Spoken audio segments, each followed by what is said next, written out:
आज की ये खबर देश की उन तमाम महिलाओं के लिए है जो पुरुषों के बराबर अधिकार चाहती हैं, जो उड़ना चाहती हैं, जो उड़ने के सपने देखती हैं, बड़े बड़े सपने देखती हैं, जो हमारे देश की महिलाएं खिलाड़ी बनना चाहती हैं, वैज्ञानिक बनना चाहती हैं और जो अपने दम पर अकेले इस दुनिया को जीतने की ख्वाहिश रखती हैं। और ये खबर उन महिलाओं के लिए भी है जिन्हें यह कहा जाता है कि उन्हें अकेले घर से बाहर नहीं निकलना चाहिए या शाम के समय उनका अकेले घर से बाहर जाना ठीक नहीं है। ये हमारे देश के, हमारे समाज के वो दो विचार हैं जो आज भी लगातार एक दूसरे से संघर्ष कर रहे हैं। इन दोनों में से कौन सा विचार सही है? और यह खबर भी एक ऐसी महिला के बारे में है जिसे यह पूरा भरोसा था कि वो मोटरसाइकिल पर पूरी दुनिया का भ्रमण कर सकती है और 65 देशों ने इस महिला के इस भरोसे को कायम रखा कि ये जिस भी देश में जाएगी वहां के लोग उसका स्वागत करेंगे, उसकी मदद करेंगे और उसके लिए असुरक्षा का कारण तो कभी नहीं बनेंगे। और यह महिला 65 देशों का दौरा कर चुकी है अपनी इसी मोटरसाइकिल पर। स्पेन की इस 28 वर्ष की महिला ने अपने 63 वर्ष के पति के साथ दुनिया के 65 देशों का भ्रमण किया है और मोटरसाइकिल से 1,70,000 किलोमीटर की यात्रा यह महिला कर चुकी है। लेकिन झारखंड में स्पेन की इस महिला का यह भरोसा टूट गया और कुछ लोगों ने इस बात को साबित कर दिया कि हमारा देश आज भी महिलाओं के लिए सुरक्षित नहीं है, हमारा समाज आज भी महिलाओं के लिए सुरक्षित नहीं है। और इन लोगों ने भारत की अतिथि देवो भव वाली संस्कृति को भी लहूलुहान कर दिया। और इसीलिए आज हम चाहते हैं कि यह खबर आप सब लोग बहुत ध्यान से देखें और अपने घर में इस खबर पर एक दूसरे के साथ चर्चा भी जरूर करें कि हमारा समाज सुधर क्यों नहीं पा रहा है। यह खबर झारखंड के दुमका से आई है, जहां 1 मार्च को 7 लोगों ने स्पेन की एक महिला का गैंगरेप किया और उसके पति को पहले बंधक बनाया, उसके पति के साथ मारपीट की और फिर उसी के सामने उसकी पत्नी का गैंगरेप किया। यह महिला एक सोशल मीडिया इन्फ्लुएंसर है, यानी एक यूट्यूबर भी है, जो मोटरसाइकिल से अपने पति के साथ पूरी दुनिया का भ्रमण करने के लिए निकली हुई है और ये जहां भी जाती है ये वीडियो बनाती है अपने। और झारखंड पहुंचने से पहले ये 65 देशों की यात्रा कर चुकी थी। इसी महीने की 1 तारीख को ये कोलकाता से नेपाल के लिए रवाना हुई थी, लेकिन शाम को करीब 7 बजे जब ये पति पत्नी झारखंड के दुमका पहुंचे तो उन्होंने एक पहाड़ी के पास वहीं पर जंगल में टेंट लगाकर रात में रुकने का वहीं पर फैसला किया। लेकिन बाद में कुल मिलाकर 4 लोग वहां पहुंचे जिन्होंने पहले इस महिला के पति के सिर पर उसके हेलमेट से कई बार हमला किया और बाद में उसके हाथ पैर बांध दिए। और इसके बाद ये 4 आरोपी स्पेन की इस महिला को जबरदस्ती उठाकर जंगल में ले गए और वहां उसके साथ गैंगरेप किया। और बाद में इन 4 लोगों ने अपने 3 और लड़कों को बुला लिया, फोन किया उन्हें, 3 और लड़कों को फोन करके बुलाया और बाद में उन्होंने भी इस महिला के साथ बलात्कार किया। और रात को लगभग 10:30 बजे ये सभी आरोपी घटनास्थल से फरार हो गए और यह घटना शाम को 7 बजे से रात को करीब 10:30 बजे के बीच हुई। इस महिला और उसके पति ने कभी सपने में भी यह नहीं सोचा था कि उनके साथ भारत के एक राज्य में ऐसी भी कोई अप्रिय घटना हो सकती है, लेकिन ऐसा हुआ। और बाद में ये दोनों ही मदद मांगते हुए किसी तरह पुलिस के पास पहुंचे और फिर उन्होंने पुलिस थाने में जाकर एफआईआर दर्ज कराई। सबसे बड़ी बात यह है कि स्पेन की यह महिला इतनी बहादुर है कि गैंगरेप की घटना के बाद जब पुलिस ने उसे अस्पताल चलने के लिए कहा तो यह खुद अपनी बाइक चलाकर अस्पताल पहुंची। और ये तस्वीरें जो मैं आपको अभी दिखा रहा हूं उसी समय की है जब यह महिला घायल अवस्था में अस्पताल जा रही है अपना इलाज कराने के लिए। पुलिस का कहना है कि जिन आरोपियों ने इस महिला के साथ गैंगरेप किया उनमें से कुछ अंग्रेजी भाषा भी बोल सकते हैं और आरोप है कि उस दिन ये आरोपी शराब के नशे में थे। और अभी इनमें से 3 लड़कों को गिरफ्तार कर लिया गया है और इनकी उम्र 22 वर्ष से 28 वर्ष के बीच है। इनमें एक आरोपी का नाम प्रदीप किस्कू है, दूसरे का नाम राजन मरांडी है और तीसरे का नाम सुखलाल हेमब्रम है। बड़ी बात यह है कि आज जब इन आरोपियों को अदालत में पेश किया गया तब इनके चेहरों को ढक दिया गया था, इनके चेहरों पर नकाब था। हमें यह लगता है कि इन आरोपियों का चेहरा बेनकाब होना चाहिए और इनके चेहरे को पूरे देश के लोगों को ध्यान से देख लेना चाहिए और लोगों को पता चलना चाहिए कि ये हैवान कौन है ये खतरनाक लोग आखिर कौन हैं, ये कैसे दिखते हैं। देखिए, हमारे देश में जब किसी का बलात्कार होता है, महिला का, लड़की का, तो मीडिया में उसका चेहरा नहीं दिखाया जाता ताकि उसकी बदनामी ना हो, उसकी पहचान छुपा कर रखी जाती है। जो शिकार हुई है उसकी पहचान हम छुपा कर रखते हैं, लेकिन असल में और पहचान इन लोगों की सार्वजनिक होनी चाहिए। आज हम इनकी भी पहचान छुपा रहे हैं, इनका चेहरा किसी को दिखा नहीं रहे हैं। स्पेन की जिस महिला के साथ यह घटना हुई उसने भी ऐसा ही किया और इस मामले में फरार चल रहे एक आरोपी की तस्वीर उसने खुद खींच ली और उस तस्वीर को जारी करके उसने लोगों से इस आरोपी को पकड़ने की मदद मांगी है। देखिए, मैं आपको बड़ी स्क्रीन पर इस आरोपी की तस्वीर दिखाना चाहता हूं, आप देख लीजिए। इसी महिला ने इस आरोपी की तस्वीर ये निकाली है और कहा है कि इस आरोपी को पकड़ने में मदद की जाए। और आज हम आपको इस आरोपी की तस्वीर दिखा रहे हैं टीवी पर। आप इस आरोपी को ध्यान से देखिए। अगर आप इस लड़के को कहीं जानते हैं, आपने इस लड़के को कहीं देखा है, आप इसके बारे में कोई जानकारी दे सकते हैं, तो आपको इस महिला की जरूर मदद करनी चाहिए। लेकिन इस हैवान को आप एक बार ध्यान से जरूर देखिए, क्योंकि जब यह पकड़ लिया जाएगा तब तो जो पुलिस वाले हैं वो इसके चेहरे को भी नकाब से ढक देंगे।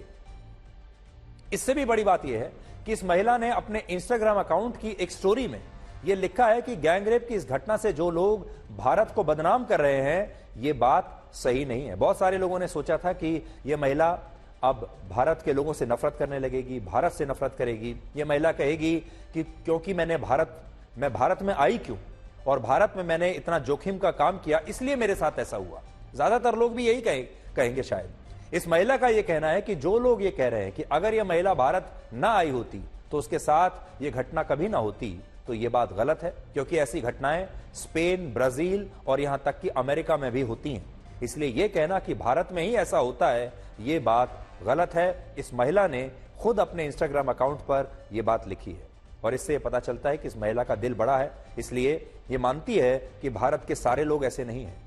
भारत ऐसा देश नहीं है। सोचिए, गैंगरेप कितनी बड़ी घटना होने के बाद भी यह महिला भारत का बचाव कर रही है, लेकिन हमारे देश में कुछ लोगों ने इसके साथ जो किया उससे पूरी दुनिया में भारत की छवि को बहुत चोट पहुंची है। और ऐसा क्यों हो रहा है उसका अंदाजा आप इस बात से लगा सकते हैं कि गैंगरेप करने के बाद ये अपराधी इस महिला और उसके पति की घड़ी, उनका क्रेडिट कार्ड, एक अंगूठी और उनके बैग में रखे $300, उनका एक पर्स, ये सब लूट कर ले गए। और जब इन लोगों ने यह देखा कि इस महिला के पास बांग्लादेश की कुछ करेंसी भी है, कुछ सिक्के हैं, तो ये लोग जबरदस्ती उसे भी छीन कर ले गए। लेकिन इसके बावजूद यह महिला आज हमारे ही देश का बचाव कर रही है। इस मामले में झारखंड की दुमका अदालत ने गिरफ्तार हुए तीनों आरोपियों को जेल भेज दिया है, जबकि झारखंड हाईकोर्ट ने इस घटना पर स्वतः संज्ञान लेते हुए राज्य के मुख्य सचिव, डीजीपी और दुमका के एसपी से इस घटना पर रिपोर्ट मांगी है। और राष्ट्रीय महिला आयोग ने भी इस मामले में कड़ी कार्रवाई की मांग की है, जबकि दुमका प्रशासन ने पीड़ित महिला को 10 लाख रुपए का मुआवजा दिया है।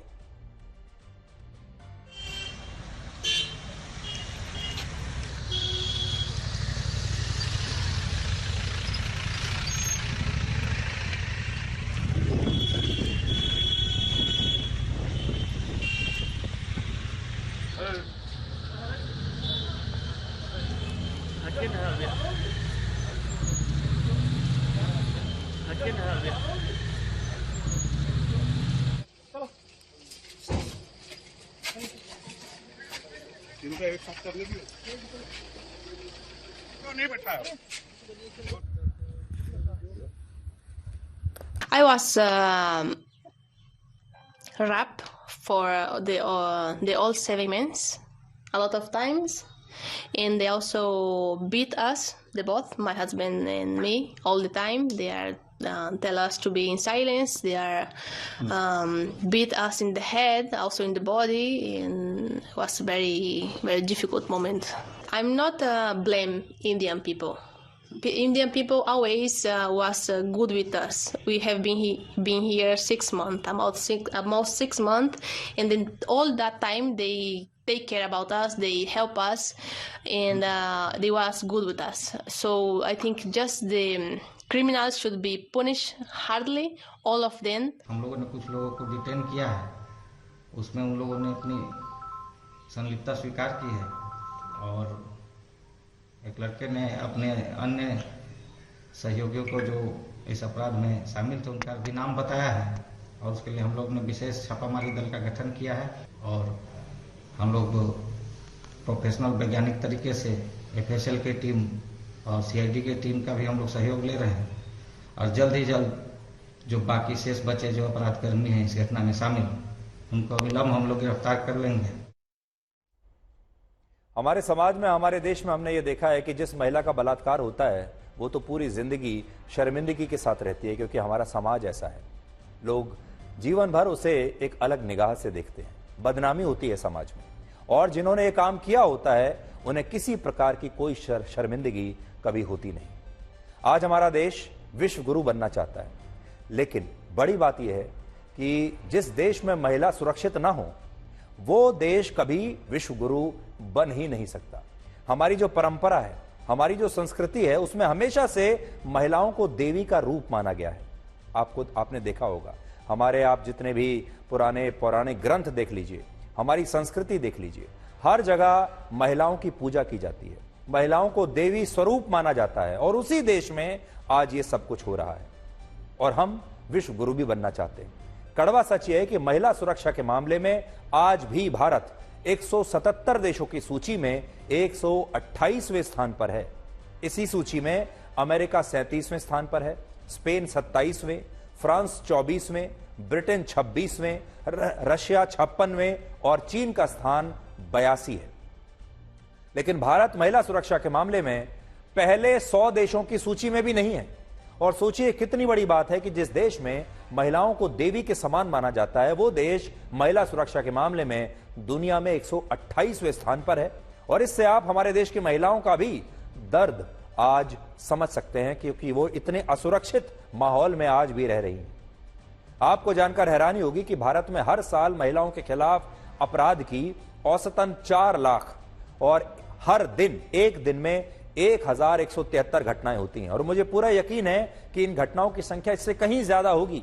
ये तो मैं आपको वो बता रहा हूं जो रिपोर्ट होती हैं। ज्यादातर घटनाएं तो रिपोर्ट ही नहीं होती, क्योंकि हमारे देश में महिलाएं आज भी इतने दबाव में रहती हैं कि उनके साथ इस तरह की कोई घटना रहती भी है, होती भी है, तो उनसे कहा जाता है चुप रहने के लिए। वर्ष 2021 में हमारे देश में हर दिन बलात्कार की 87 घटनाएं हुई थी, जबकि इसी साल में 102 महिलाओं पर एसिड से हमला किया गया था। 2021 के आंकड़े मैं आपको अभी बता रहा हूं। हालांकि जो इस तरह की जो घटनाएं हैं कई ऐसी भी होती हैं जो अनरिपोर्टेड चली जाती हैं। भारत में 31.5% महिलाएं ऐसी हैं जिन्होंने कभी ना कभी अपने जीवन में शारीरिक और यौन हिंसा का सामना किया है। लेकिन इनमें से ज्यादातर महिलाएं ऐसी हैं जिन्होंने कभी इसके खिलाफ आवाज नहीं उठाई, आवाज उठाने की हिम्मत नहीं दिखाई, क्योंकि उनके परिवारों ने उनका साथ नहीं दिया, समाज ने उनका साथ नहीं दिया और वो कभी भी पुलिस के पास गई नहीं शिकायत कराने के लिए। हमारे देश में जब किसी लड़की के साथ कोई छेड़छाड़ की घटना होती है तो लड़की से अक्सर यही कहा जाता है कि उस रास्ते से जाना बंद कर दीजिए जहां ऐसे लड़के खड़े होते हैं जो आपके साथ छेड़छाड़ करते हैं। और कोई और अगर व्यक्ति है, कई बार तो ऐसे मामलों में ऐसे लोग ज्यादा होते हैं जो परिवार के जान पहचान के लोग होते हैं। और इसी तरह जब कोई लड़का किसी लड़की को देखता है, घूर कर देखता है, छेड़छाड़ करता है, परेशान करता है, तो लड़की से ही यह कहा जाता है कि तुम उसकी तरफ देख ही क्यों रही थी, नीचे देखकर क्यों नहीं चलती, नीचे देखकर चलो, अपना रास्ता बदल दो, पढ़ाई छोड़ दो, दफ्तर छोड़ दो, काम करना छोड़ दो, घर में रहो, जब घर से बाहर निकलो तो किसी पुरुष को साथ लेकर जाओ, यह कहा जाता है। जब किसी महिला के साथ बलात्कार हो जाता है तो बहुत सारे मामलों में लड़की या महिला के चरित्र पर ही और उसके कपड़ों पर सवाल उठाया जाता है। वो घर से बाहर उस समय क्यों निकली, फलानी जगह पर क्यों गई, क्या पहना था, इस पर सवाल पूछे जाते हैं। लेकिन पुरुषों से ऐसा सवाल कोई नहीं करता। हमारे देश में आज भी न जाने कितनी लड़कियां ऐसी होंगी जिनके परिवार उन्हें दिन ढलने के बाद घर से बाहर अकेले भेजने में डरते हैं। लेकिन लड़कों से कभी कोई ये नहीं पूछता कि वो देर रात कहां से आ रहे हैं, या जो लड़के लड़कियों को परेशान करते हैं उनका हमारे समाज में बहुत कम ही लोग सामना करना चाहते हैं। सबसे बड़ी बात यह है कि हमारे देश में जब किसी महिला के साथ ऐसी कोई घटना होती है तो उस महिला का उसके घर से बाहर आना जाना बंद हो जाता है। और छेड़छाड़ के बहुत सारे मामलों में तो माता पिता लड़कियों से ही ये कहते हैं क्या कि तुम भूल गई कि पिछली बार अकेले घर से बाहर जाने पर तुम्हारे साथ क्या हुआ था। यानी बहुत बार तो लड़कियों को यह लगता है कि अगर उन्होंने अपने परिवार में भी ये बताया कि बाहर कोई छेड़छाड़ की घटना हुई है तो परिवार के लोग उनका बाहर निकलना बंद कर देंगे, पढ़ाई छुड़वा देंगे, स्कूल कॉलेज जाना बंद करवा देंगे, दफ्तर जाना बंद करा देंगे। और लड़कियां ऐसा नहीं चाहती, इसलिए बहुत बार लड़कियां ये खून का घूंट ऐसे ही पी जाती हैं और किसी को बताती तक नहीं। आज ये मामला एक विदेशी महिला के साथ हुआ है और ऐसी विदेशी महिला जो 1 लाख से ज्यादा किलोमीटर मोटरसाइकिल चलाकर 65 देशों से होते हुए भारत पहुंची है। ये वो महिला है और आप सोचिए ये कितनी मजबूत महिला है, सशक्त महिला है। इतनी बड़ी मोटरसाइकिल लेकर ये पूरी दुनिया में घूमने के लिए निकली है और इस महिला को पहला धोखा मिला है भारत आने के बाद। 65 देशों के लोगों ने इसे धोखा नहीं दिया।